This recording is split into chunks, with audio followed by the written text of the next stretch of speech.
The Shadow Over Innsmouth by HP Lovecraft. Chapter 1. During the winter of 1927-28, officials of the federal government made a strange and secret investigation of certain conditions in the ancient Massachusetts seaport of Innsmouth. The public first learned of it in February, when a vast series of raids and arrests occurred, followed by the deliberate burning and dynamiting, under suitable precautions, of an enormous number of crumbling, worm-eaten, and supposedly empty houses along the abandoned waterfront. Uninquiring souls let this occurrence pass as one of the major classes in a spasmodic war on liquor. Keener news followers, however, wondered at the prodigious number of arrests, the abnormally large force of men used in making them, and the secrecy surrounding the disposal of the prisoners. No trials or even definite charges were reported, nor were any of the captives seen thereafter in the regular jails of the nation. There were vague statements about disease in concentration camps and later about dispersal in various naval and military prisons, but nothing positive ever developed. Innsmouth itself was left almost depopulated, and it is even now only beginning to show signs of a sluggishly revived existence. Complaints from many liberal organizations were met with long, confidential discussions, and representatives were taken on trips to certain camps and prisons. As a result, these societies became surprisingly passive and reticent. Newspaper men were harder to manage, but seemed largely to cooperate with the government in the end. Only one paper, a tabloid, always discounted because of its wild policy, mentioned the deep-diving submarine that discharged torpedoes downward in the marine abyss just beyond Devil Reef. That item, gathered by chance in a haunt of sailors, seemed indeed rather far-fetched, since the low black reef lay a full mile and a half out from Innsmouth Harbor. People around the country and in the nearby towns muttered a great deal among themselves, but said very little to the outer world. They had talked about dying and half-deserted Innsmouth for nearly a century, and nothing new could be wilder or more hideous than what they whispered and hinted at years before. Many things had taught them secretiveness, but there was no need to exert pressure on them. Besides, they really knew little, for wide salt marshes, desolate and unpeopled, kept neighbors off from Innsmouth on the landward side. But at last I am going to defy the ban on speech about this thing. Results, I am certain, are so thorough that no public harm, save a shock of repulsion, could ever accrue from a hinting of what was found by those horrified men at Innsmouth. Besides, what was found might possibly have more than one explanation. I do not know just how much of the whole tale has been even told to me, and I have many reasons for not wishing to probe deeper. For my contact with this affair has been closer than that of any other layman, and I have carried away impressions which are yet to drive me to drastic measures. It was I who fled frantically out of Innsmouth in the early morning hours of July 16, 1927, and whose frightened appeals for government inquiry and action brought on the whole reported episode. I was willing enough to stay mute while the affair was fresh and uncertain, but now that it is an old story, with public interest and curiosity gone, I have an odd craving to whisper about those few frightful hours in that ill-rumored and evilly shadowed seaport of death and blasphemous abnormality. The mere telling helps me to restore confidence in my own faculties, to reassure myself that I was not the first to succumb to a contagious nightmare hallucination. It helps me, too, in making up my mind regarding a certain terrible step which lies ahead of me. I never heard of Innsmouth till the day before I saw it for the first, and so far last time. I was celebrating my coming of age by a tour of New England sightseeing, antiquarian, and genealogy, and had planned to go directly from ancient Newburyport to Arkham, whence my mother's family was derived. I had no car, but was traveling by train, trolley, and motor coach, always seeking the cheapest possible route.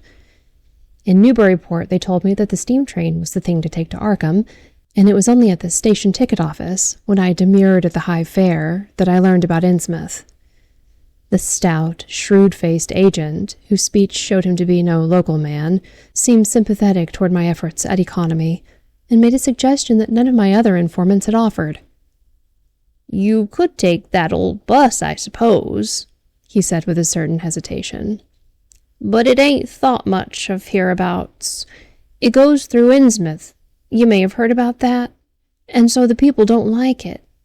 Run by an Innsmouth fellow, Joe Sargent, but never gets any custom from here, or Arkham either, I guess. Wonder it keeps running at all.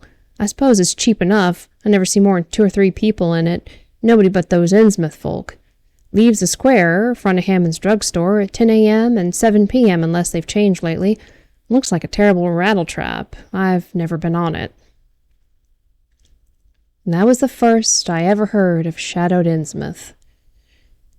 Any reference to a town not shown on common maps or listed in recent guidebooks would have interested me, and the agent's odd manner of allusion roused something like real curiosity. A town able to inspire such dislike in its neighbors, I thought, must be at least rather unusual and worthy of a tourist's attention. If it came before Arkham, I would stop off there, and so I asked the agent to tell me something about it. He was very deliberate and spoke with an air of feeling slightly superior to what he said. Innsmouth? Well, it's a queer kind of town down at the mouth of the Manoxet. Used to be almost a city. Quite a port before the War of 1812, but all gone to pieces in the last 100 years or so. No railroad now. B&M never went through, and the branch line from Raleigh was given up years ago. More empty houses than there are people, I guess, and no business to speak of except fishing and lobstering. Everybody trades mostly here or in Arkham or Ipswich. Once they had quite a few meals, but nothing's left now except one gold refinery running on the leanest kind of part-time. That refinery, though, used to be a big thing, and old man Marsh, who owns it, must be richer in Croesus. Queer old duck, though, and sticks mighty close in his home. He's supposed to have developed some skin disease or deformity late in life that makes him keep out of sight. Grandson of Captain Obed Marsh, who founded the business. His mother seems to have been some kind of foreigner. They say a South Sea Islander, so everybody raised Cain when he married an Ipswich girl 50 years ago. They always do that about Innsmouth people, and folks here and hereabouts always try to cover up any Innsmouth blood they have in 'em. But Marsh's children and grandchildren look just like anyone else as far as I can see. I've had 'em pointed out to me here. Though, come to think of it, the elder children don't seem to be around lately. Never saw the old man. And why is everybody so down on Innsmouth? Well, young fella, you mustn't take too much stock in what people here say. They're hard to get started, but once they do get started, they never let up. They've been telling things about Innsmouth, whispering 'em mostly, for the last 100 years, I guess, and gather they're more scared than anything else. Some of the stories would make you laugh, about old Captain Marsh driving bargains with the devil, and bringing imps out of hell to live in Innsmouth, or some kind of devil worship and awful sacrifices in some place near the wharfs that people stumbled on around 1845 or thereabouts, but I come from Panton, Vermont, and that kind of story don't go down with me. You ought to hear, though, what some of the old-timers tell about the Black Reef off the coast. Devil Reef, they call it. It's well above water a good part of the time, and never much below it, but at that you could hardly call it an island. The story is there's a whole legion of devils seen sometimes on that reef, sprawled about, darting in and out of some kind of caves near the top. It's a rugged, uneven thing, a good bit over a mile out, and toward the end of shipping days, sailors used to make big detours just to avoid it.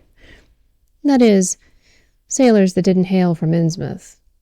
One of the things they had against old Captain Marsh was that he was supposed to land on it sometimes at night when the tide was right. Maybe he did, for I dare say the rock formation was interesting, and it's just barely possible he was looking for pirate loot and maybe finding it.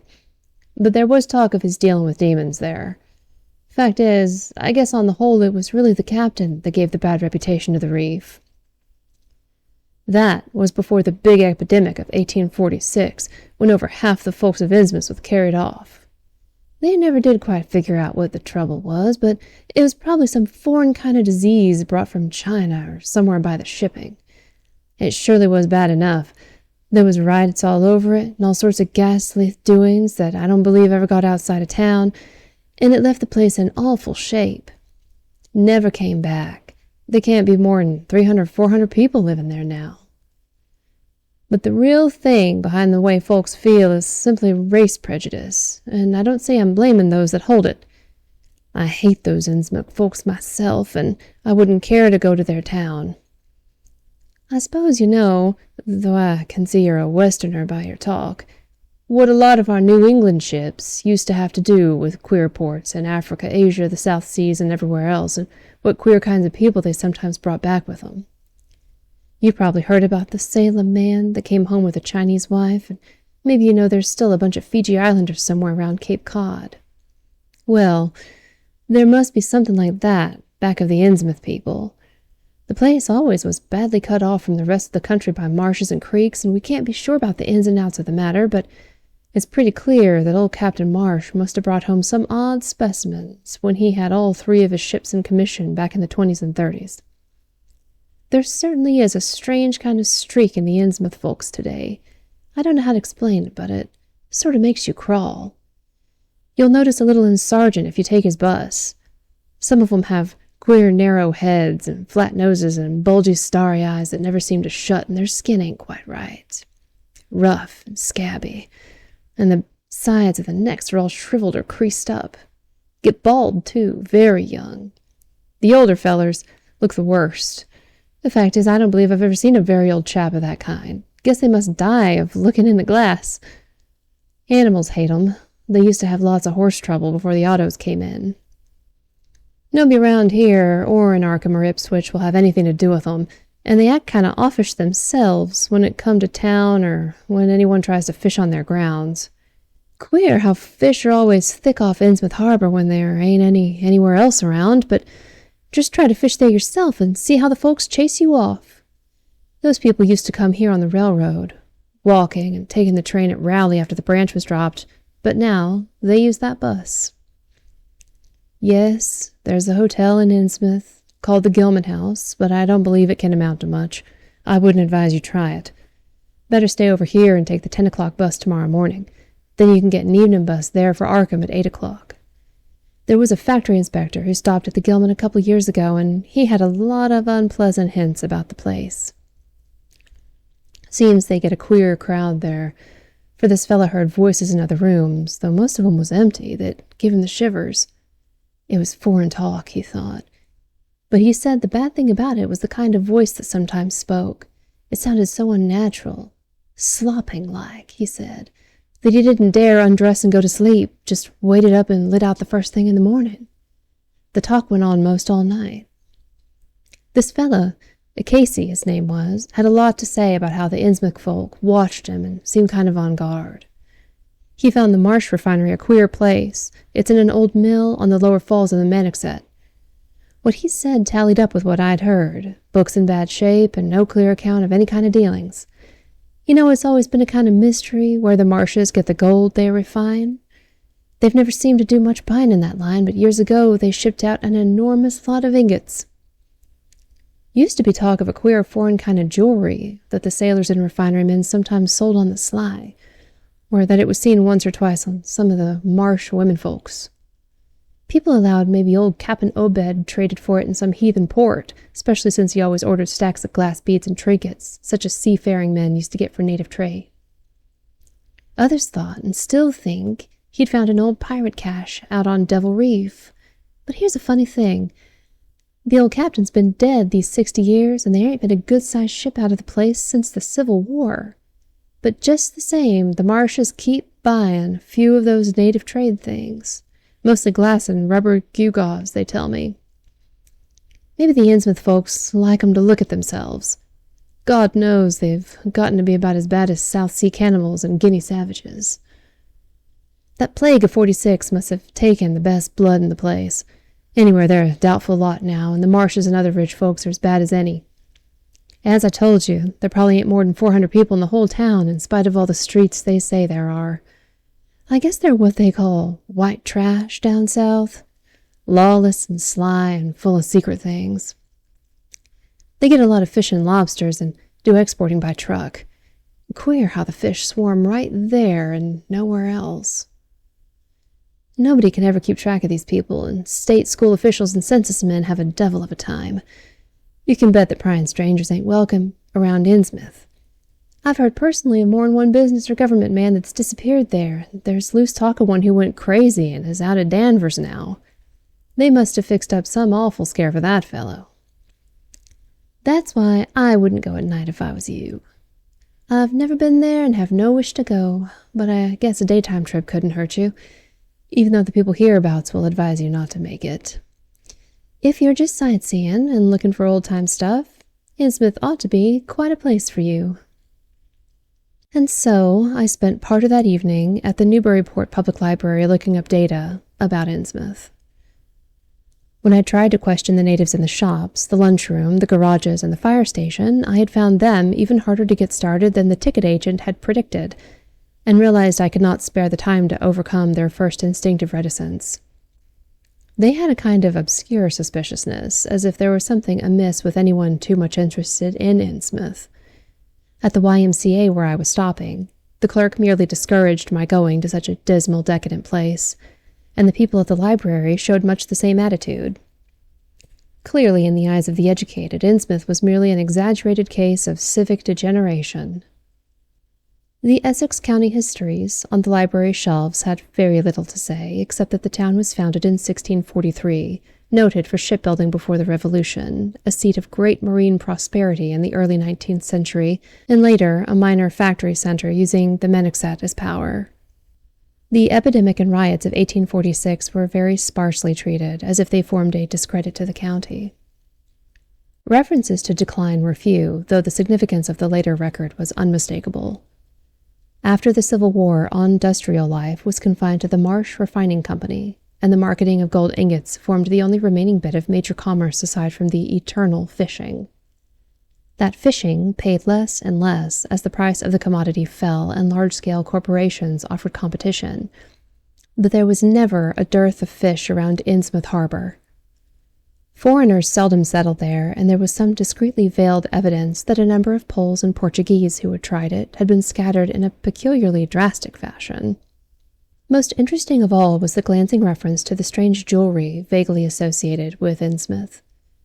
It had evidently impressed the whole countryside more than a little, for mention of it was made of specimens in the museum of Miskatonic University at Arkham, and in the display room of the Newburyport Historical Society. The fragmentary descriptions of these things were bald and prosaic, but they hinted to me an undercurrent of persistent strangeness. Something about them seemed so odd and provocative that I could not put them out of my mind, and despite the relative lateness of the hour, I resolved to see the local sample, said to be a large, queerly proportioned thing evidently meant for a tiara, if it could possibly be arranged.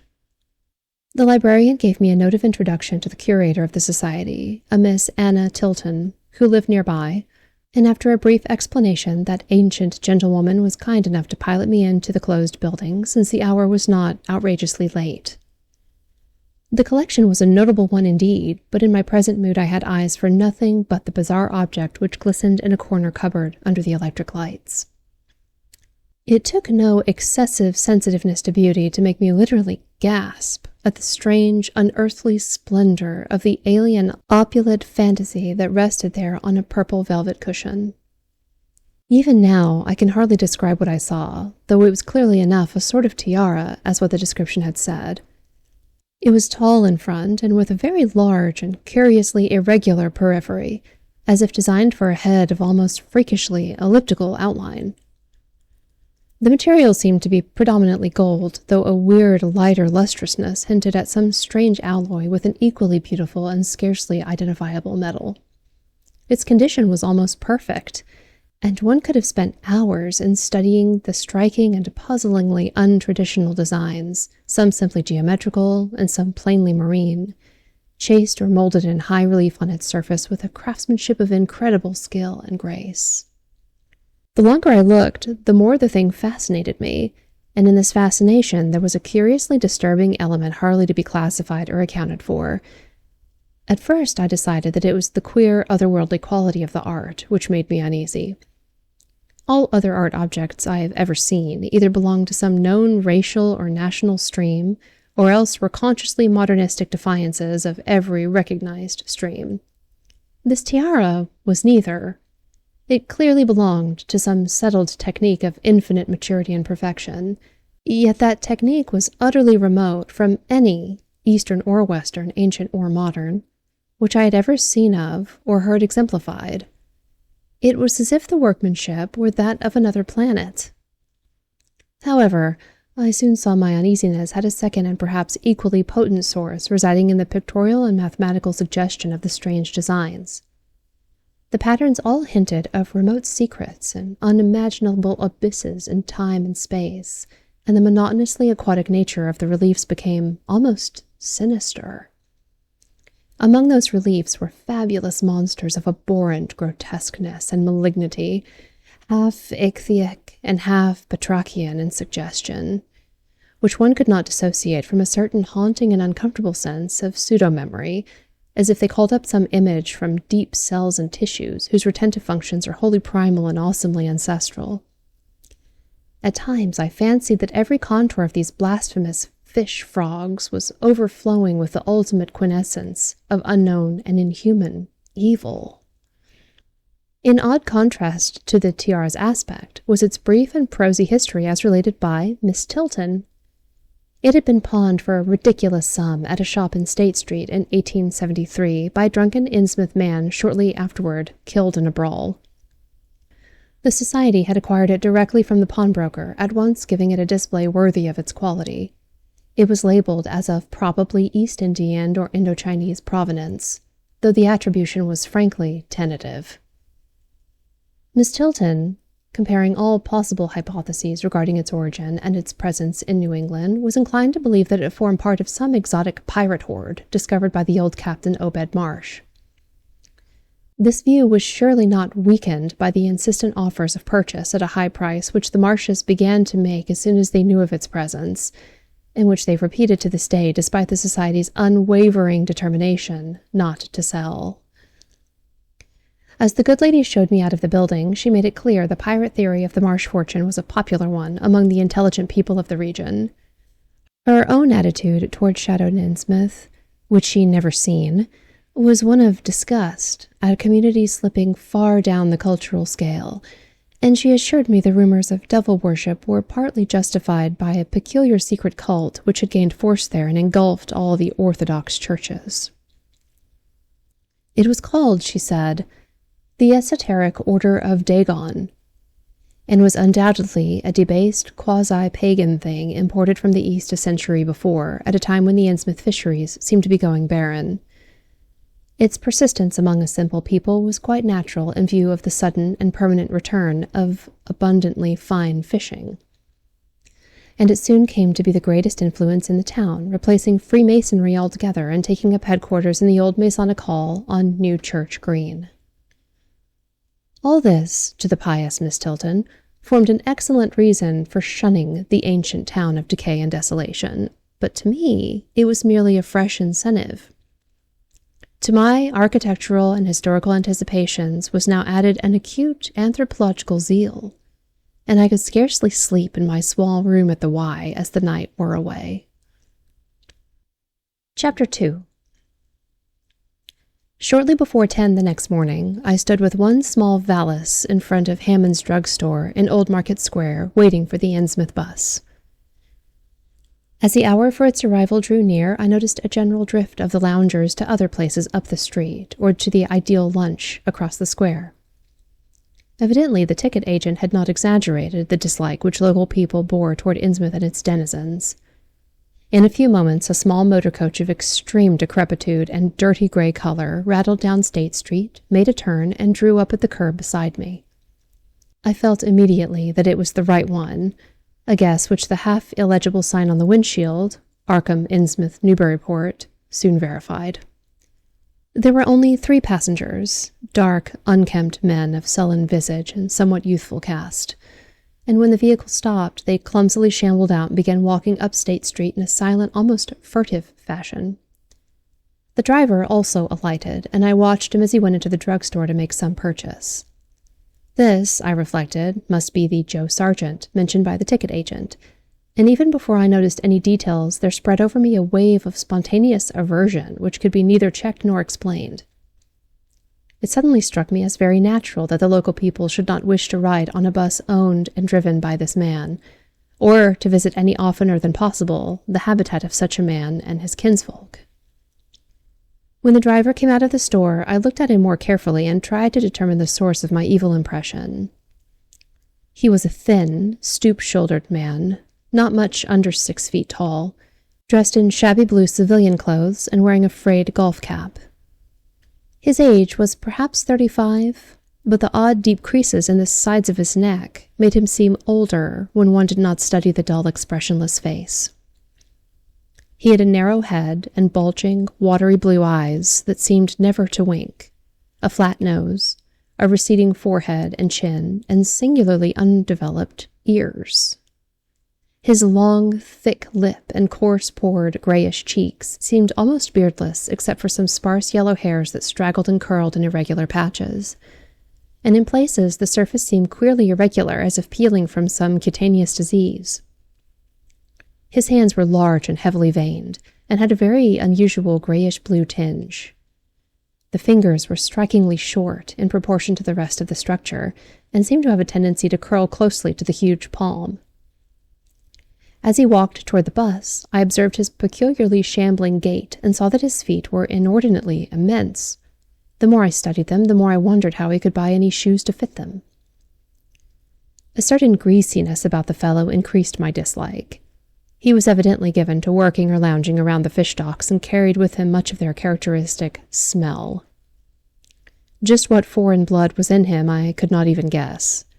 His oddities certainly did not look Asiatic, Polynesian, Levantine, or Negroid, yet I could see why people found him alien. I myself would have thought of biological degeneration rather than alienage. I was sorry when I saw there would be no other passengers on the bus. Somehow I did not like the idea of riding alone with this driver, but as leaving time obviously approached, I conquered my qualms and followed the man aboard, extending him a $1 bill and murmuring the single word, Innsmouth. He looked curiously at me for a second as he returned 40 cents change without speaking. I took a seat far behind him, but on the same side of the bus, since I wished to watch the shore during the journey. At length, the decrepit vehicle started with a jerk and rattled noisily past the old brick buildings of State Street amidst a cloud of sepulchre from the exhaust. Glancing at the people on the sidewalks, I thought I detected in them a curious wish to avoid looking at the bus, or at least a wish to avoid seeming to look at it. Then we turned to the left onto High Street, where the going was smoother, flying by stately old mansions of the early Republic and still older colonial farmhouses, passing the Lower Green and Parker River, and finally emerging into a long, monotonous stretch of open shore country. The day was warm and sunny, but the landscape of sand and sedge-grass and stunted shrubbery became more and desolate as we proceeded. Out the window I could see the blue water and the sandy line of Plum Island, and we presently drew very near the beach as our narrow road veered off from the main highway to Rowley and Ipswich. There were no visible houses, and I could tell by the state of the road that traffic was very light hereabouts. The weather-worn telephone poles carried only 2 wires. Now and then we crossed crude wooden bridges over tidal creeks that wound far inland and promoted the general isolation of the region. Once in a while I noticed dead stumps and crumbling foundation walls above the drifting sand and recalled the old tradition quoted in one of the histories I had read, that this was once a fertile and thickly settled countryside. The change, it was said, came simultaneously with the Innsmouth epidemic of 1846, and was thought by simple folk to have a dark connection with hidden forces of evil. Actually, it was caused by the unwise cutting of woodlands near the shore, which robbed the soil of the best protection and opened the ways for waves of wind-blown sand. At last, we lost sight of Plum Island and saw the vast expanse of the open Atlantic on our left. Our narrow course began to climb steeply, and I felt a singular sense of disquiet in looking at the lonely crest ahead where the rutted roadway met the sky. It was as if the bus were about to keep on in its ascent, leaving the sane earth altogether and merging with the unknown arcana of upper air and cryptical sky. The smell of the sea took on ominous implications, and the silent driver's bent, rigid back and narrow head became more and more hateful. As I looked at him, I saw that the back of his head was almost as hairless as his face, having only a few scraggling yellow strands across a gray, scabrous surface. Then we reached the crest and beheld the outspread valley beyond, where the Manoxet joins the sea just north of the long lines of cliffs that culminate in Kingsport Head and veer off toward Cape Ann. On the far misty horizon, I could just make out the dizzy profile of the head, topped by the queer ancient house of which so many legends are told. But for the moment all my attention was captured by the nearer panorama just below me. I had, I realized, come face to face with rumor shadowed Innsmouth. It was a town of wide extent and dense construction, yet one with a portentous dearth of visible life. From the tangle of chimney pots scarcely a wisp of smoke came, and the 3 tall steeples loomed stark and unpainted against the seaward horizon. One of them was crumbling down at the top, and in that and another there were only gaping black holes where clock dials should have been. The vast huddle of sagging gambrel roofs and peaked gables conveyed with offensive clearness the idea of wormy decay, and as we approached along the now descending road, I could see that many roofs had wholly caved in. There were some large square Georgian houses, too, with hipped roofs, cupolas, and railed widows' walks. These were mostly well back from the water, and 1 or 2 seemed to be in moderately sound condition. Stretching inland from among them, I saw the rusted, grass-grown line of the abandoned railway, with leaning telegraph poles now devoid of wires, and the half-obscured lines of the old carriage roads to Raleigh and Ipswich. The decay was worst, close to the waterfront, though in its very midst I could spy the white belfry of a fairly well-preserved brick structure that looked like a small factory. The harbor, long clogged with sand, was enclosed by an ancient stone breakwater, on which I could begin to discern the minute forms of a few seated fishermen, and at whose end were what looked like the foundations of a bygone lighthouse. A sandy tongue had formed inside this barrier, and upon it I saw a few decrepit cabins, moored dories, and scattered lobster pots. The only deep water seemed to be where the river poured out past the belfried structure and turned southward to join the ocean at the breakwater's end. Here and there, the ruins of wharfs jutted out from the shore to end in indeterminate rottenness, those farthest south seeming to be the most decayed. And far out at sea, despite a high tide, I glimpsed a long black line scarcely rising above the water, yet carrying a suggestion of odd, latent malignancy. This, I knew, must be Devil Reef. As I looked, a subtle, curious sense of beckoning seemed superadded to the grim repulsion, and oddly enough, I found this overtone more disturbing than the primary impression. We met no one on the road, but presently began to pass deserted farms in varying stages of ruin. Then I noticed a few inhabited houses with rags stuffed in the broken windows and shells and dead fish lying about the littered yards. Once or twice I saw listless-looking people working in barren gardens or digging clams on the fishy-smelling beach below, and groups of dirty, simian-visaged children playing around weed-grown doorsteps. Somehow, these people seemed more disquieting than the dismal buildings, for almost every one had certain peculiarities of face and motions which I instinctively disliked, without being able to define or comprehend them. For a second, I thought this typical physique suggested some picture I had seen, perhaps in a book, under circumstances of particular horror or melancholy, but this pseudo-recollection passed very quickly. As the bus reached a lower level, I began to catch the steady note of a waterfall through the unnatural stillness. The leaning, unpainted houses grew thicker, lined both sides of the road, and displayed more urban tendencies than did those we were leaving behind. The panorama ahead had contracted to a street scene, and in spots I could see where a cobblestone pavement and stretches of brick sidewalk had formerly existed. All the houses were apparently deserted, and there were occasional gaps where tumble-down chimneys and cellar walls told of buildings that had collapsed. Pervading everything was the most nauseous, fishy odor imaginable.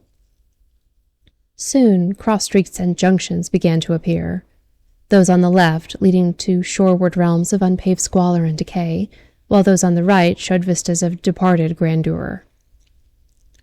So far, I had seen no people in the town, but there now came signs of a sparse habitation, curtained windows here and there, and an occasional battered motor car at the curb.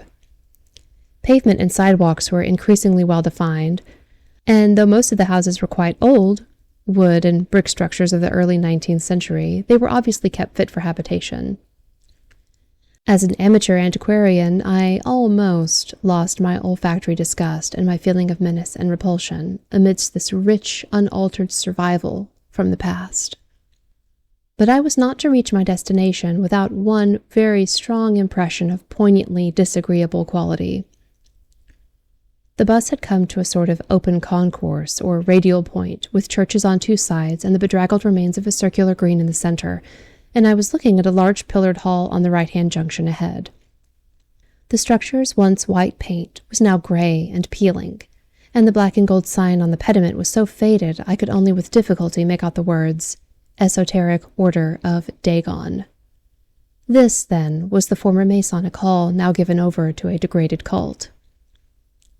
As I strained to decipher this inscription, my notice was distracted by the raucous tones of a cracked bell across the street, and I quickly turned to look out the window on my side of the coach. The sound came from a squat stone church of manifestly later date than most of the houses, built in a clumsy Gothic fashion and having a disproportionately high basement with shuttered windows. Though the hands of its clock were missing on the side I glimpsed, I knew that those hoarse strokes were tolling the hour of 11.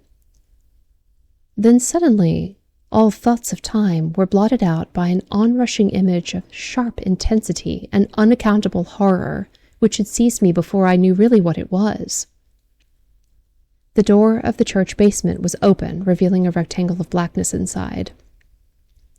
And as I looked, a certain object crossed or seemed to cross that dark rectangle, burning into my brain a momentary conception of nightmare, which was all the more maddening because analysis could not sepulchre a single nightmarish quality in it.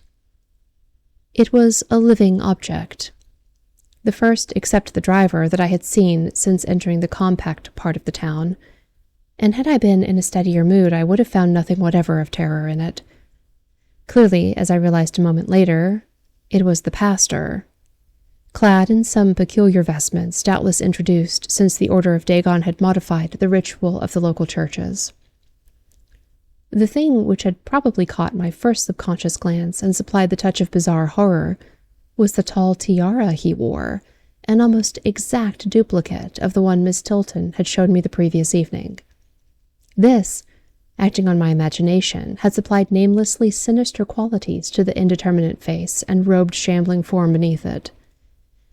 There was not, I soon decided, any reason why I should have felt that shuddering touch of evil pseudo-memory. Was it not natural that a local mystery cult should adopt among its regimentals a unique type of headdress made familiar to the community in some strange way, perhaps as treasure trove? A very thin sprinkling of repellent-looking, youngish people now became visible on the sidewalks, lone individuals and silent knots of 2 or 3. The lower floors of the crumbling houses sometimes harbored small shops with dingy signs, and I noticed a parked truck or two as we rattled along. The sound of waterfalls became more and more distinct, and presently I saw a fairly deep river gorge ahead, spanned by a wide, iron-railed highway bridge beyond which a large square opened out. As we clanked over the bridge, I looked out on both sides and observed some factory buildings on the edge of the grassy bluff or partway down. The water far below was very abundant, and I could see 2 vigorous sets of falls upstream on my right and at least 1 downstream on my left. From this point the noise was quite deafening. Then we rolled into the large semicircular square across the river and drew up on the right-hand side in front of a tall cupola-crowned building with remnants of yellow paint and with a half-effaced sign proclaiming it to be the Gilman House. I was glad to get out of that bus, and at once proceeded to check my valise in the shabby hotel lobby. There was only one person in sight, an elderly man without what I had come to call the Innsmouth look, and I decided not to ask him any of the questions which bothered me, remembering that odd things had been noticed in this hotel. Instead, I strolled out on the square from which the bus had already gone and studied the scene minutely and appraisingly. One side of the cobblestoned open space was the straight line of the river. The other was a semicircle of slant-roof brick buildings of about the 1800 period, from which several streets radiated away to the southeast, south, and southwest. Lamps were depressingly few and small, all low-powered incandescents, and I was glad that my plans called for departure before dark, even though I knew the moon would be bright. The buildings were all in fair condition and included perhaps a dozen shops in current operation, of which one was a grocery of the First National chain, others a dismal restaurant, a drugstore, and a wholesale fish dealer's office, and still another, at the eastward extremity of the square near the river, an office of the town's only industry, the Marsh Refining Company. There were perhaps 10 people visible, and 4 or 5 automobiles and motor trucks stood scattered about. I did not need to be told that this was the civic center of Innsmouth. Eastward, I could catch blue glimpses of the harbor, against which rose the decaying remains of 3 once beautiful Georgian steeples. And toward the shore on the opposite bank of the river, I saw the white belfries surmounting what I took to be the Marsh Refinery. For some reason or other, I chose to make my first inquiries at the chain grocery, whose personnel was not likely to be native to Innsmouth. I found a solitary boy of about 17 in charge, and was pleased to note the brightness and affability which promised cheerful information. He seemed exceptionally eager to talk, and I soon gathered that he did not like the place, its fishy smell, or its furtive people. A word with any outsider was a relief to him. He hailed from Arkham, boarded with a family who came from Ipswich, and went back whenever he got a moment off. His family did not like him to work in Innsmouth, but the chain had transferred him there, and he did not wish to give up his job. There was, he said, no public library or chamber of commerce in Innsmouth, but I could probably find my way around. The street I had come down was Federal. West of that were the fine old residence streets, Broad, Washington, Lafayette, and Adams, and east of it were the shoreward slums. It was in these slums, along Main Street, that I would find the old Georgian churches, but they were all long abandoned. It would be well not to make oneself too conspicuous in such neighborhoods, especially north of the river, since the people were sullen and hostile. Some strangers had even disappeared. Certain spots were almost forbidden territory, as he had learned at considerable cost. One must not, for example, linger much around the Marsh Refinery, or around any of the still-used churches, or around the pillared Order of Dagon Hall at New Church Green. Those churches were very odd, all violently disavowed by their respective denominations elsewhere, and apparently using the queerest kind of ceremonials and clerical vestments. Their creeds were heterodox and mysterious, involving hints of certain marvelous transformations leading to bodily immorality, of a sort, on this earth. The youth's own pastor, Dr. Wallace of Ashbury M.E. Church in Arkham, had gravely urged him not to join any church in Innsmouth. As for the Innsmouth people, the youth hardly knew what to make of them. They were as furtive and seldom seen as animals that live in burrows, and one could hardly imagine how they passed the time apart from their desultory fishing. Perhaps, judging from the quantities of bootleg liquor they consumed, they lay for most of the daylight hours in alcoholic stupor.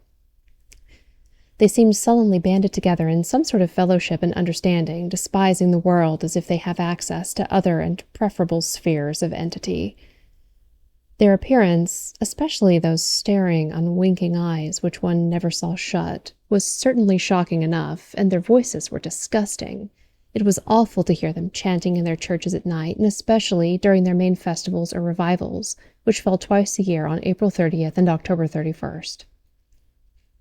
They were very fond of the water and swam a great deal in both river and harbor. Swimming races out to Devil Reef were very common, and everyone in sight seemed well able to share in this arduous sport.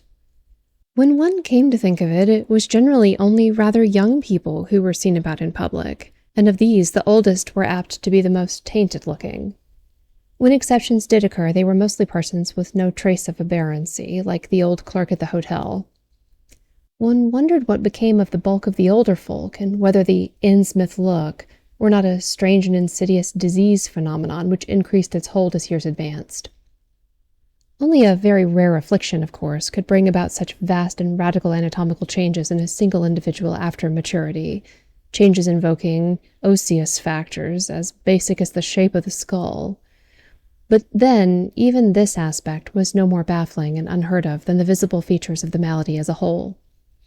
It would be hard, the youth implied, to form any real conclusions regarding such a matter, since one never came to know the natives personally, no matter how long one might live in Innsmouth. The youth was certain that many specimens even worse than the worst visible ones were kept locked indoors in some places. People sometimes heard the queerest kind of sounds. The tottering waterfront hovels north of the river were reputedly connected by hidden tunnels, being thus a veritable warren of unseen abnormalities. What kind of foreign blood, if any, these beings had, it was impossible to tell, but they sometimes kept certain especially repulsive characters out of sight when government and others from the outside world came to town. It would be of no use, my informant said, to ask the natives anything about the place. The only one who would talk was a very aged but normal-looking man who lived at the poorhouse on the north rim of town and spent his time walking about or lounging around the fire station. This hoary character, Zadok Allen, was 96 years old and was somewhat touched in the head, besides being the town drunkard. He was a strange, furtive creature who constantly looked over his shoulder as if afraid of something, and when sober could not be persuaded to talk at all with strangers. He was, however, unable to resist any offer of his favorite poison, and once drunk would furnish the most astonishing fragments of whispered reminiscence. After all, though, little useful data could be gained from him, since his stories were all insane, incomplete hints of impossible marvels and horrors, which could have no source save in his own disordered fancy. Nobody ever believed him. But the natives did not like him to drink and talk with strangers, and it was not always safe to be seen questioning him. It was probably from him that some of the wildest popular whispers and delusions were derived. Several non-native residents had reported monstrous glimpses from time to time, but between old Zadok's tales and the malformed inhabitants it was no wonder such illusions were current. None of the non-natives ever stayed out late at night, there being so widespread an impression it was not wise to do so. Besides, the streets were loathsomely dark. As for business, the abundance of fish was certainly almost uncanny, but the natives were taking less and less advantage of it. Moreover, prices were falling and competition was growing.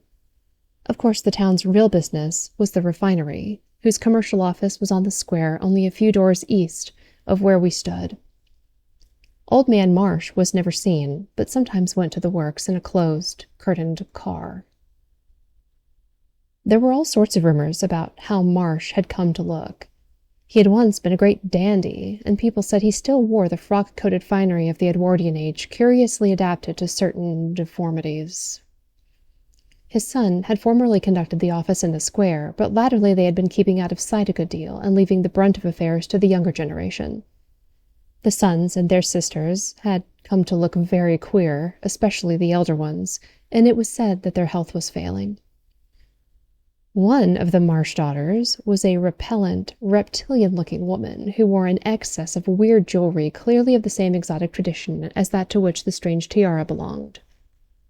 My informant had noticed it many times, and had heard it spoken of as coming from some secret horde, either of pirates or of demons. The clergymen, or priests, whatever they're called nowadays, also wore this kind of ornament as a headdress, but one seldom caught glimpses of them. Other specimens the youth had not seen, though many were rumored to exist around Innsmouth. The Marshes, together with the other three gently bred families of the town, the Waits, the Gilmans, and the Elliots, were all very retiring. They lived in immense houses along Washington Street, and several were reputed to harbor in concealment certain living kinsfolk whose personal aspect forbade public view, and whose deaths had been reported and recorded.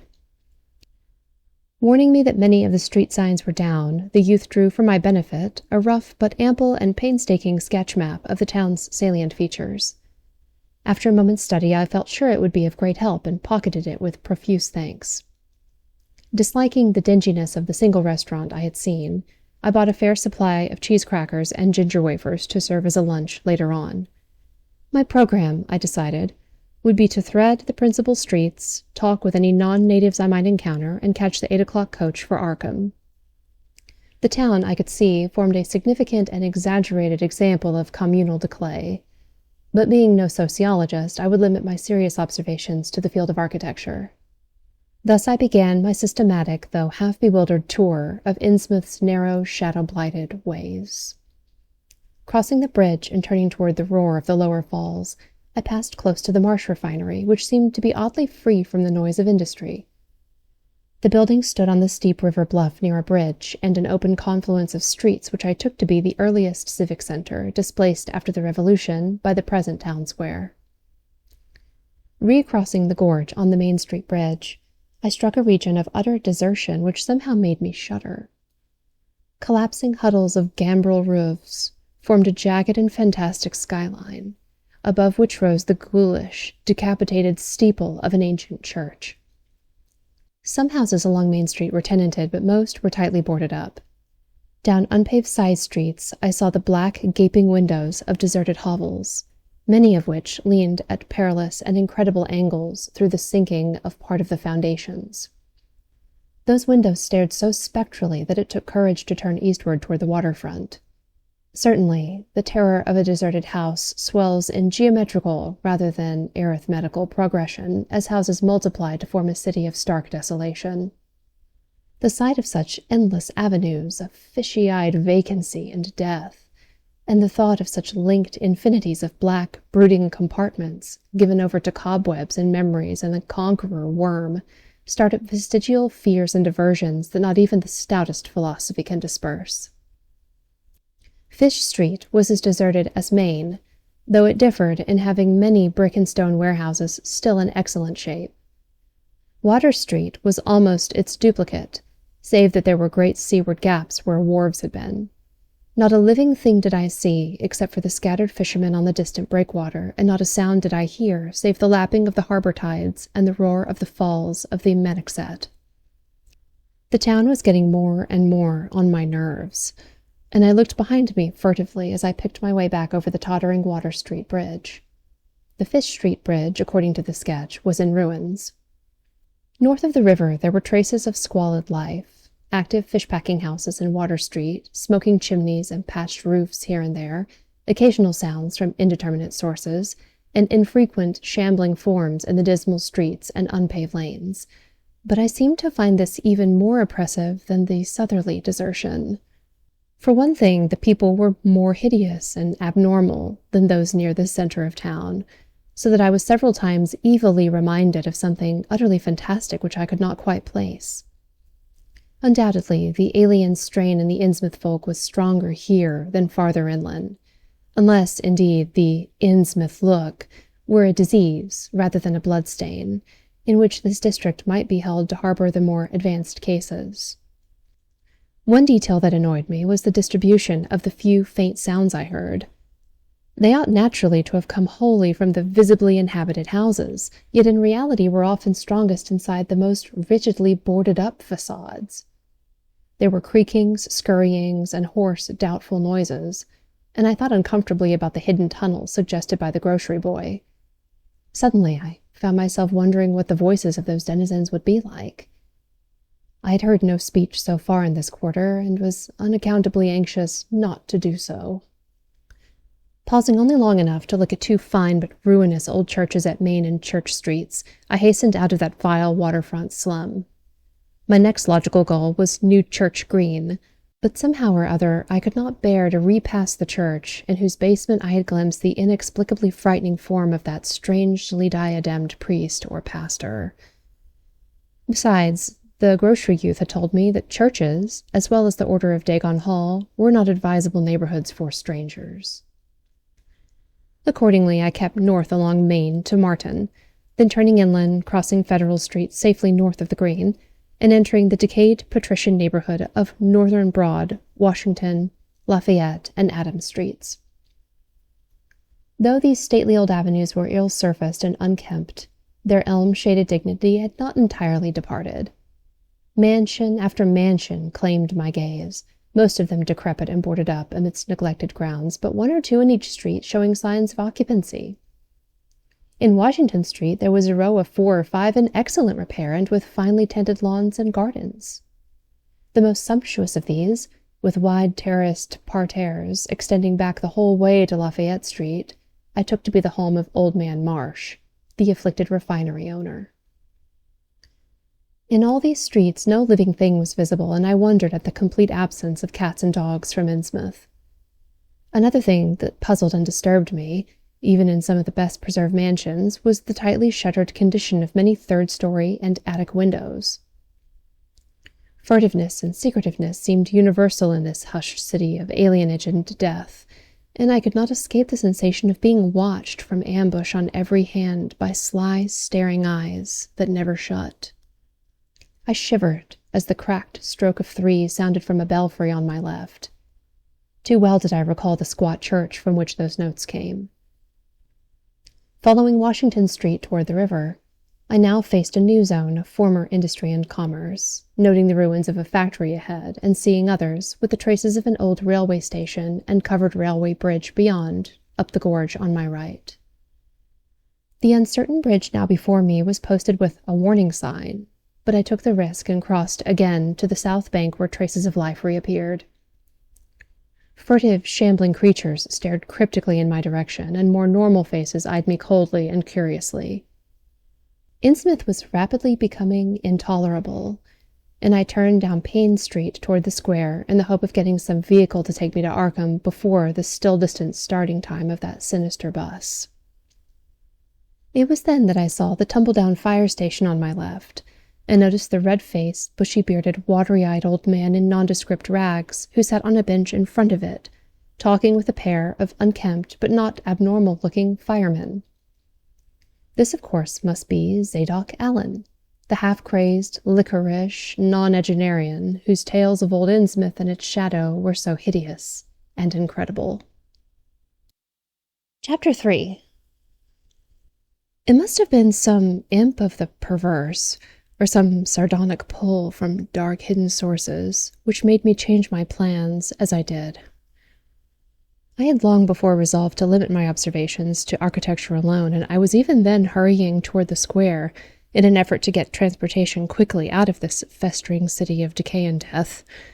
But the sight of old Zadok Allen set up new currents in my mind and made me slacken my pace, uncertainly. I had been assured that the old man could do nothing but hint at wild, disjointed, and incredible legends, and I had been warned that the natives made it unsafe to be seen talking with him. Yet the thought of this aged witness to the town's decay, with memories going back to the early days of ships and factories, was a lure that no amount of reason could make me resist. After all, the strangest and maddest of myths are often merely symbols or allegories based upon truth, and old Zadok must have seen everything which went on around Innsmouth for the last 90 years. Curiosity flared up beyond sense and caution, and in my youthful egotism I fancied I might be able to sift a nucleus of real history from the confused, extravagant outpouring I would probably extract with the aid of raw whiskey. I knew that I could not accost him there and then, for the firemen would surely notice and object. Instead, I reflected, I would prepare by getting some bootleg liquor at a place where the grocery boy had told me it was plentiful. Then I would loaf near the fire station in apparent casualness, and fall in with old Zadok after he had started on one of his frequent rambles. The youth had said that he was very restless, seldom sitting around the station for more than an hour or two at a time. A quart bottle of whiskey was easily, though not cheaply, obtained in the rear of a dingy variety. A quart bottle of whiskey was easily, though not cheaply, obtained in the rear of a dingy variety store just off the square in Elliott Street. The dirty-looking fellow who waited on me had a touch of the staring Innsmouth look, but was quite civil in his way, being perhaps used to the custom of such convivial strangers, truckmen, gold buyers, and the like, as were occasionally in town. Re-entering the square, I saw that luck was with me, for, shuffling out of Payne Street around the corner of the Gilman house, I glimpsed nothing less than the tall, lean, tattered form of old Zadok Allen himself. In accordance with my plan, I attracted his attention by brandishing my newly purchased bottle, and soon realized he had begun to shuffle wistfully after me as I turned into Waite Street on my way to the most deserted region I could think of. I was steering my course by the map the grocery boy had prepared, and was aiming for the wholly abandoned stretch of southern waterfront which I had previously visited.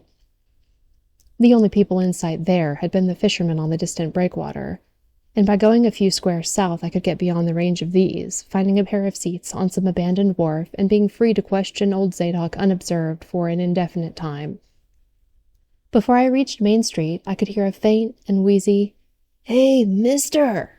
behind me, and I presently allowed the old man to catch up and take copious pulls from the quart bottle. I began putting out feelers as we walked amidst the omnipresent desolation and crazily tilted ruins, but found that the aged tongue did not loosen as quickly as I had expected. At length I saw a grass-grown opening toward the sea between crumbling brick walls, with the weedy length of an earth and masonry wharf projecting beyond. Piles of moss-covered stones near the water promised tolerable seats, and the scene was sheltered from all possible view by a ruined warehouse on the north. Here, I thought, was the ideal place for a long, secret colloquy, so I guided my companion down the lane and picked out spots to sit in among the mossy stones. The air of death and desertion was ghoulish, and the smell of fish almost insufferable, but I was resolved to let nothing deter me. About 4 hours remained for conversation if I were to catch the 8 o'clock coach for Arkham, and I began to dole out more liquor to the ancient tippler, meanwhile eating my own frugal lunch. In my donations I was careful not to overshoot the mark, for I did not wish Zadok's vinous garrulousness to pass into a stupor.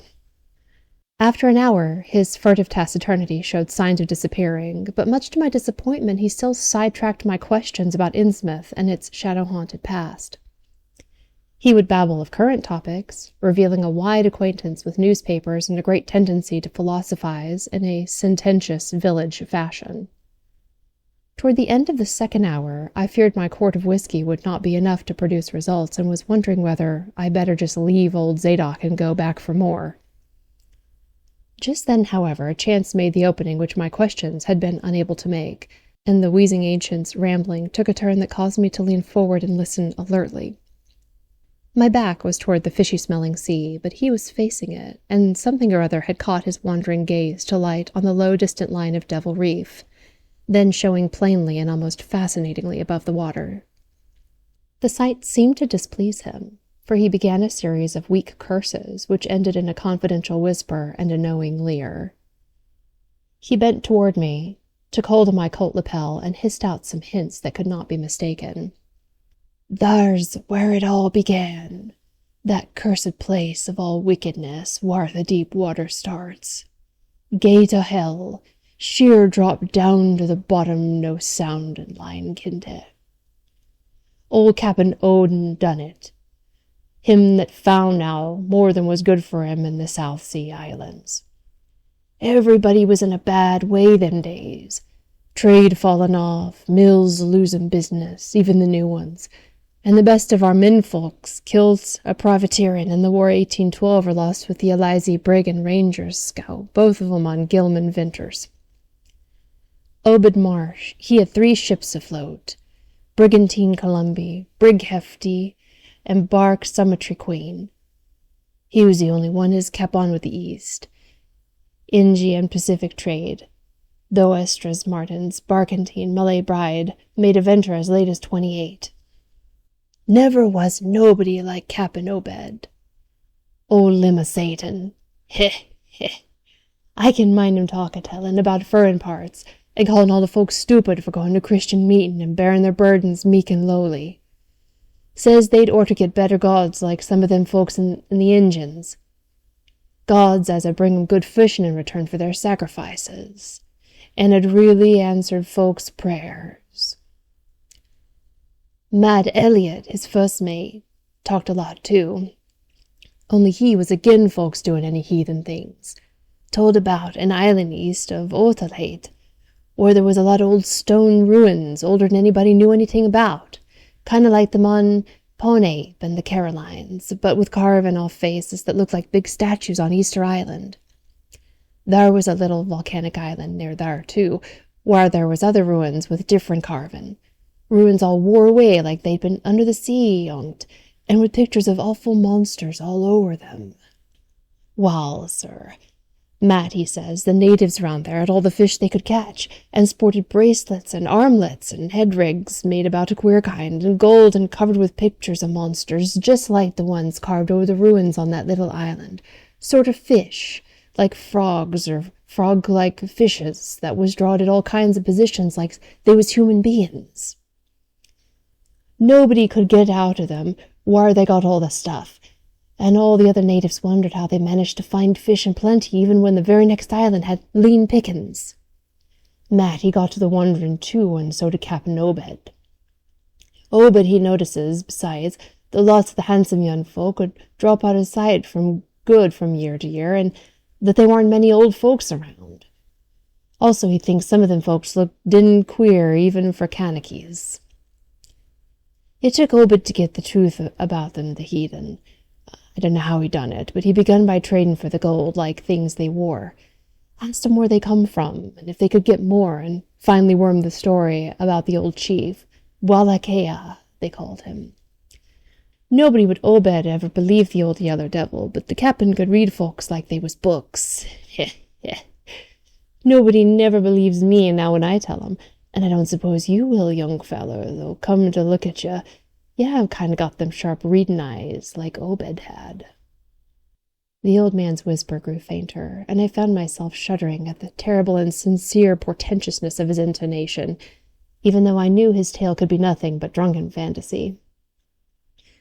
Well, sir, Obed, he larth they says on this earth as most folks had never heard about, and wouldn't believe if they did hear. It seems these Kanakies was sacrificing heaps of their young men and maidens to some kind of god, things that lived under the sea and getting all kinds of sepulchre in return. They met the things on the little islet with the queer ruins, and it seems them awful pictures of frogfish monsters was supposed to be pictures of these things. Maybe they was a kind of critters as got all the mermaid stories and such started. They had all kinds of cities on the sea bottom, and this island was heaved up from there. It seems they was some of the things alive in the stone buildings when the island came up sudden to the surface. That's how the Kanakies got wind they was down there. Made sign talk as soon as they got over being scared, and pieced up a bargain afore long. Them things liked human sacrifices. Had 'em ages before, but lost track of the upper world after a time. What they did to the victims it ain't for me to say, and I guess Obed wasn't too none sharp about asking. But it was all right with the heathens, because they'd been having a hard time and was desperate about everything. They gave a sartain number of young folks to the sea things twice every year, May Eve and Halloween, regular as could be. Also give some of the carved knickknacks they made. What the things agreed to give in return was plenty of fish. They'd drive 'em in from the sea, and a few gold-like things now and then. Wall, as I says, the natives met the things on little volcanic islet, going there in canoes with the sacrifices, etc., and bringing back any of the gold-like jewels as was coming to 'em. At first the things didn't ever go onto the main island, but after a time they came to want to. Seems they hankered after mixing in with the folks and having giant ceremonies on the big days, May Eve and Halloween. You see, they was able to live both in and out of water, what they call amphibians, I guess.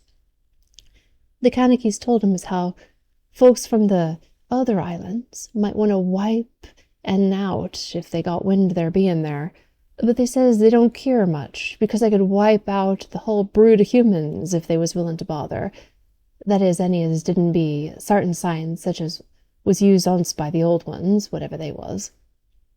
But not wanting to bother, they laid low when anybody visited the island. When it came to mating with them toad-looking fishies, the Kanakies kind of balked, but finally they learned something has put a new face on the matter. Seems that human folks has got a kind of relation to such water beasts, that everything alive come out of the water once, and only needs a little change to go back again. Them things told the Kanakies that if they mixed blood, there'd be children that look human at first, but later turn more like the things, till finally they'd take to the water and jine the main lot of things down har. And this is the important part, young fella. Them's as turned into fish things and went into the water wouldn't ever die. Them things never died, except they was kilt violent. Wall, sir, it seems by the time Obed knowed them islanders, they was all full of fish blood from them deep water things. When they got old and begun to sepulchre it, they was kep hid till they felt like taking to the water and quitting the place. Some was more tetched than others, and some never did change quite enough to take to the water, but mostly they turned out just the way them things said. Them as was born more like the things changed hourly, but them as was nearly human sometimes stayed on the island till they was past 70, though they'd usually go down under for trial trips afore that. Folks as had took to the water generally come back a good deal to visit, so's a man would be talking to his 5 times great-grandfather who left the dry land a couple of 100 years or so afore. Everybody got out to the idea of dying, except in canoe wars with the other islanders, or as sacrifices to the sea gods down below, or from snake bite or plague or sharp galloping ailments or something afore they could take to the water, but simply looked forward to the kind of change that warn't a bit horrible arter a while.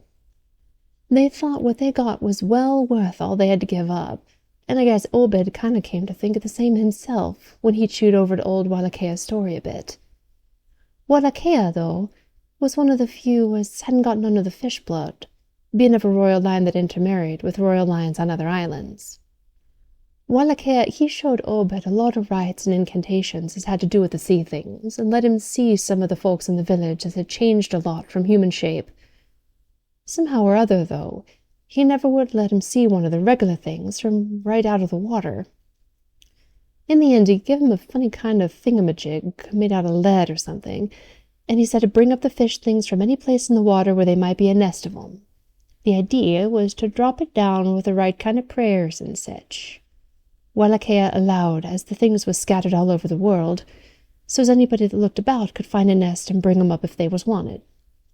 Matt, he didn't like this business at all, and wanted Obed should keep away from the island, but the captain was sharp for gain, and found he could get them gold-like things so cheap it'd pay him to make a specialty of them. Things went on that way for years, and Obed got enough of that gold-like stuff to make him start the refinery in Waite's old run-down fullin' mill. He didn't dast sell the pieces like they was, for folks would be all the time asking questions. All the same, his crews would get a piece and dispose of it now and then, even though they was swore to keep quiet, and he let his womenfolk wear some of the pieces, as was more human-like than most. Well, come about 38, when I was 7 years old, Obed he found the island people all wiped out between voyages. Seems the other islanders had got wind of what was going on, and they took matters into their own hands. Suppose they must have had, after all, them old magic signs, as the sea thing says, was the only things they was afeard of. No telling what any of them Kanakies will chance to get a hold of when the sea bottom throws up some kind of islands with the ruins older in the deluge. Pious cusses these was. They didn't leave nothing standing on either the main island or the little volcanic islet, except what parts of the ruins was too big to knock down. In some places, there was little stones strewn about, like charms, with something on 'em like what you call a swastika nowadays. Probably them was the old one's signs. Folks all wiped out, no trace of no gold-like things, and none of the nearby Kanakies would breathe a word about the matter. Wouldn't even admit there'd ever been any people on that island. That naturally hit Obed pretty hard, seeing as his normal trade was doing very poor. It hit the whole of Innsmouth, too, because in seafaring days, what profited the master of a ship generally profited the crew proportionate. Most of the folks around town took the hard times kind of sheep-like and resigned, but they was in a bad shape because the fishing was petering out, and the mills wasn't doing none too well. Then's the time Obed he begun a cursing at the folks for being dull sheep and praying to a Christian heaven as didn't help 'em none. He told 'em he knowed of folks as prayed to gods that give something you really need, and says if a good bunch of men as stood by him, he could maybe get a holt of sartain powers, as it'd bring fish a-plenty and quite a bit of gold. O' course, them as sarved on the Summitry Queen and seed the island knowed what he meant, and wasn't too none anxious to get close to see things they'd heard tell on, but them as didn't know what was all about kind of got swayed by what Obed had to say, and begun to ask him what he could do to set 'em on the way to faith, as it'd bring 'em results. Here the old man faltered, mumbled, and lapsed into a moody and apprehensive silence, glancing nervously over his shoulder, and turning back to stare fascinatedly at the distant black reef. When I spoke to him, he did not answer, so I knew I would have to let him finish the bottle. The insane yarn I was hearing interested me profoundly, for I fancied there was contained within it a sort of crude allegory based upon the strangeness of Innsmouth and elaborated by an imagination at once creative and full of scraps of exotic legend. Not for a moment did I believe the tale had any really substantial foundation, but nonetheless the account held a hint of genuine terror, if only because it brought in references to strange jewels clearly akin to the malign tiara I had seen at Newburyport. Perhaps the ornaments had, after all, come from some strange island, and possibly the wild stories were lies of the bygone Obed himself, rather than of this antique toper. I handed Zadok the bottle, and he drained it to the last drop. It was curious how he could stand so much whiskey, for not even a trace of thickness had come into his high, wheezy voice. He licked the nose of the bottle and slipped it into his pocket, then beginning to nod and whisper softly to himself. I bent close to catch any articulate words he might utter, and thought I saw a sardonic smile between the stained, bushy whiskers. Yes, he was really forming words, and I could grasp a fair proportion of them. Poor Matt, he allus was agin it. Tried to line up the folks on his side, and had long talks with the preachers. No use. They run the Congregational parson out of town, and the Methodist feller quit. Never did see Resolve Babcock, the Baptist parson, again. Wrath of Jehovah. I was a mightily little critter, but I heerd what I heerd, and seen what I seen. Dagon and Ashtaroth, Belial and Beelzebub, golden calf and the idols of Canaan and the Philistines, Babylonish abominations, Mene, Tekel, Barson. He stopped again, and from the look in his watery blue eyes I feared he was close to a stupor after all. But when I gently shook his shoulder, he turned on me with astonishing alertness and snapped out some more obscure phrases. Didn't believe me, eh? Heh. Then just tell me, young fella, why Cap'n Obed and 20-odd other folks used to row out to Devil Reef in the dead of night to chant things so loud you can hear 'em all over town when the wind was right.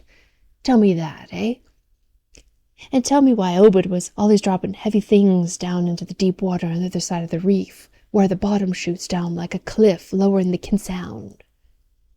Tell me what he done with that funny-shaped lead thingamajig as Wallachia gave him, hey boy? And what did they all howl on May Eve, and again the next Halloween? And why the new church parsons, fellers as used to he sailors, wear them queer robes, and cover theirselves with them gold-like things Obed brung, eh? The watery blue eyes were almost savage and maniacal now, and the dirty white beard bristled electrically. Old Zadok probably saw me shrink back, for he began to cackle evilly. Beginning to see, hey? Maybe you'd like to ha' been me in them days when I seed things at night about to see from the cupola top of my house. Oh, I can tell you little pictures have big ears, and I wasn't missing nothing what was gossiped about Cap'n Obed and the folks about to the reef. How about the night I took my pa's ship glass up to the cupola and seed the reef a-bristling thick with shapes that drove off quick soon's the moon riz? Obed and the folks was in a dory, but them shapes dove off the far side into the deep water and never come up. How'd you like to be a little shaver alone up in the cupola and watching shapes that wasn't human shapes, hey? The old man was getting hysterical, and I began to shiver with a nameless alarm. He laid a gnarled claw on my shoulder, and it seemed to me that its shaking was not altogether that of myrrh. Suppose one night you seed something heavy heaved off in Obed's dory beyond the reef, and learned the next day a young feller was missing from home. Hey, did anybody ever see Hyde or Hare or Hiram Gilman again? Did they? And Nick Pierce? And Lully Waite? And Adronum Southwick? And Henry Garrison, eh? Shapes talking sign language with their hands. Them as had real hands. Wall, sir, that was the time Obed begun to get on his feet again. Folks see his 3 darters a-wearing gold, like things as nobody ever seen on 'em before, and smoke started coming out of the refinery chimney. Other folks was prosperin' too. Fish begun to swarm into the harbor, fit to kill, and heaven knows what sized cargoes we begun to ship out to Newburyport, Arkham, and Boston. 'Twas then Obed got the old branch railroad put through. Some Kingsport fishermen heerd about the kitch come up in sloops, but they was all lost. Nobody never seen 'em again. And just then our folk organized the esoteric order of Dagon, and bought Masonic Hall, often cavalry commandery for it. Matt Elliott was a Mason, and again the sellin', but he dropped out of sight just then. Remember, I ain't saying Obed was settin' heaven things just as they was on that Kaniki Isle. I don't think he aimed at first to do no mixin', or raise no young'uns to take to the water and turn into fishes with eternal life. He wanted them gold things, and was willin' to pay heavy, and I guess the others was satisfied for a while. Come in '46, the town done some lookin' and thinkin' for itself. Too many folks missin', too much wild preachin' at meetin' of a Sunday, too much talk about that reef. I guess I done a bit of tellin' Selectman Mowry what I seen from the Cupalo. They was a party one night, as follered Obed's crowd about to the reef, and I heard shots betwixt the dories. Next day, Obed and 32 others was in jail, with everybody a-wonderin' just what was afoot and just what charge agin 'em could he got hold to. God, if anybody looked ahead, a couple of weeks later when nothing had been thrown into the sea for that long. Zadok was showing signs of fright and exhaustion, and I let him keep silence for a while, though glancing apprehensively at my watch. The tide had turned and was coming in now, and the sound of waves seemed to arouse him. I was glad of that tide, for at high water the fishy smell might not be so bad. Again I strained to catch his whispers. That awful night I seed 'em. I was up in the Cupalo, hordes of 'em, swarms of 'em, all over the reef and swimming up the harbor into the Manoxet. God, what happened in the streets of Innsmouth that night? They rattled our door, but Pa wouldn't open. Then he clumb out the kitchen window with his musket to find Selectman Mowry and see what he could do. Mounds of the dead and the dyin', shots and screams, shouting in Old Square and Town Square and New Church Green, gaol thrown open, proclamation, treason. Called it the plague when folks came in and found half our people missing. Nobody left but them, a jine with 'em, and Obed and them things else keep quiet. Never heard of my pa, no more. The old man was panting and perspiring profusely. His grip on my shoulder tightened. Everything cleaned up in the morning, but they was traces. Obed, he kinder takes charge and says things is going to be changed. Others will worship with us at meetin' time, and sartin houses, as he got to entertain guests. They wanted to mix, like they done with the Kanakis, and he for one didn't feel bound to stop 'em. Far gone was Obed, just like the crazy man on the subject. He says they brung us fish and treasure, and should have what they hankered after. Nothing was to be different on the outside, only we was to keep shy as strangers if we knowed what was good for us. We all had to take the oath of Dagon, and later on they was second and third oaths that some of us took. Them as it helped special, it'd get special rewards, gold and sech. No use balkin', for there was millions of 'em done that. They'd rather not start rising and wiping about humankind, but if they was gave away and forced to, they could do a lot toward just that. We didn't have 'em old charms to cut 'em off like folk in the South did, and them Kanakis wouldn't ever give away their secrets. Yield up enough sacrifices and savage knickknacks and arborage in the town when they wanted it, and they'd let us well enough alone. Wouldn't bother no strangers as might bear tales aside, that is, without they get pryin'. All in the band of the faithful, order o' Dagon, and the children should never die, but go back to the Mother Hydra and Father Dagon, where we all come from on't.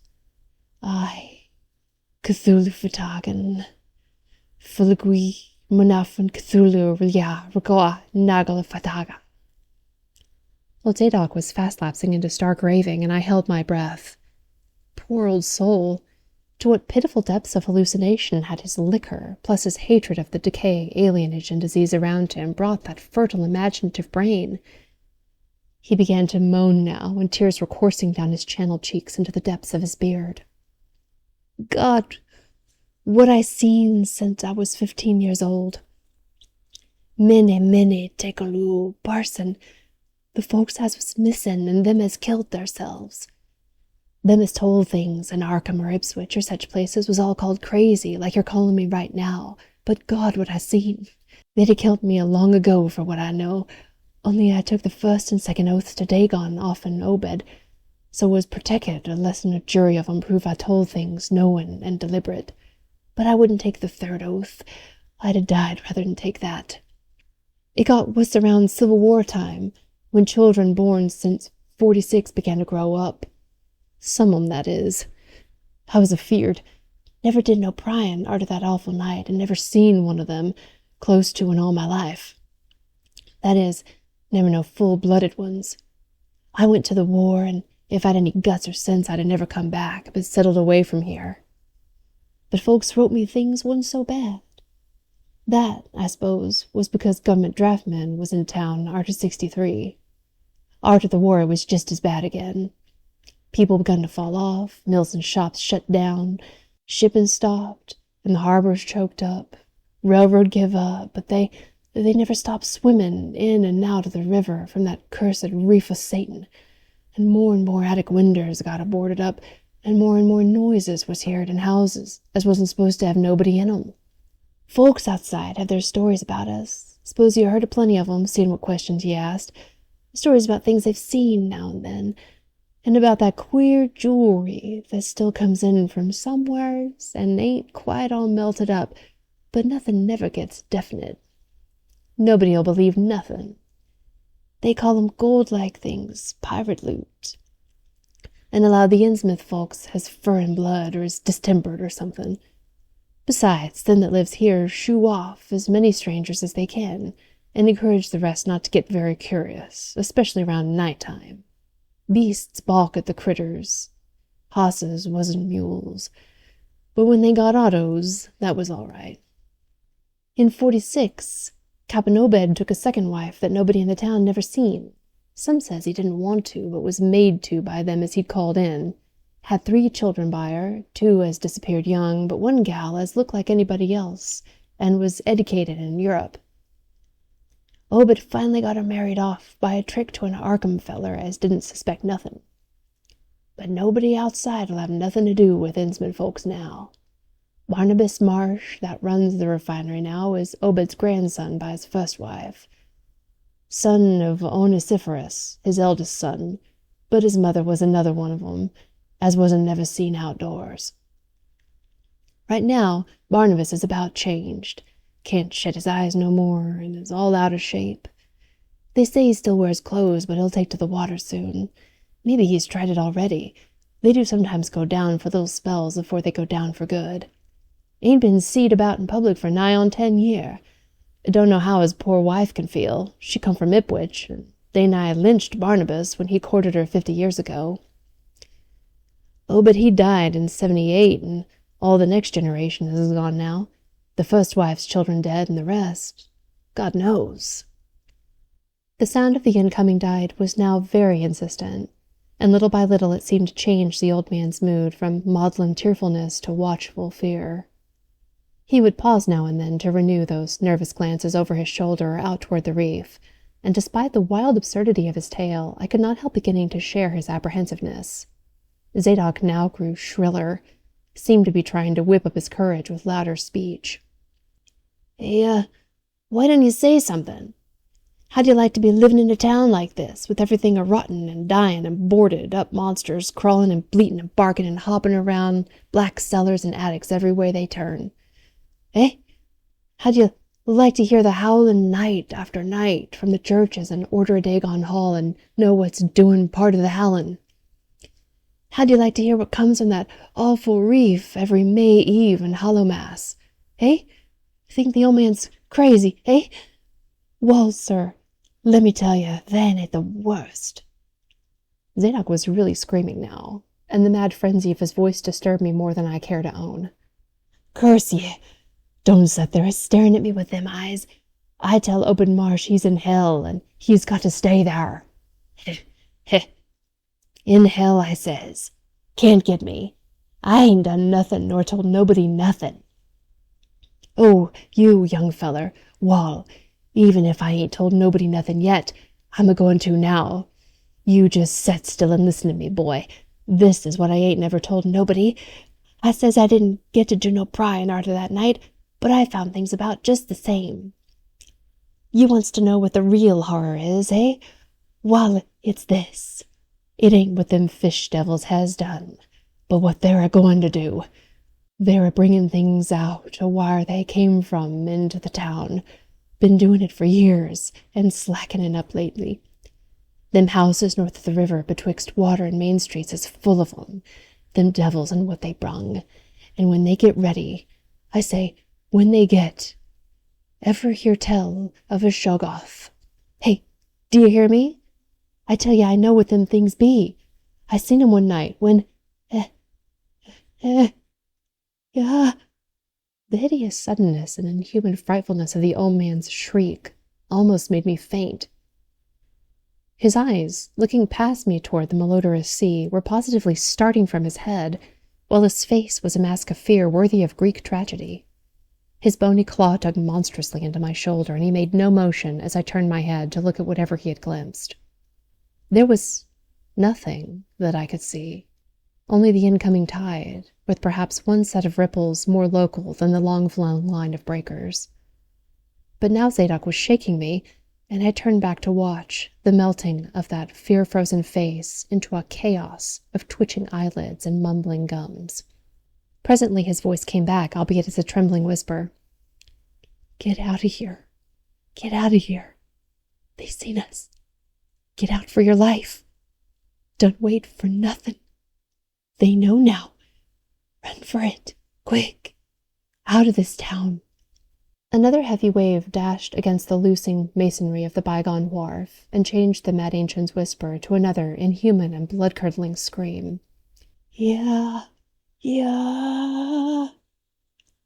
Before I could recover my scattered wits, he had relaxed his clutch on my shoulder and dashed wildly inland toward the street, reeling northward around the ruined warehouse wall. I glanced back at the sea, but there was nothing there.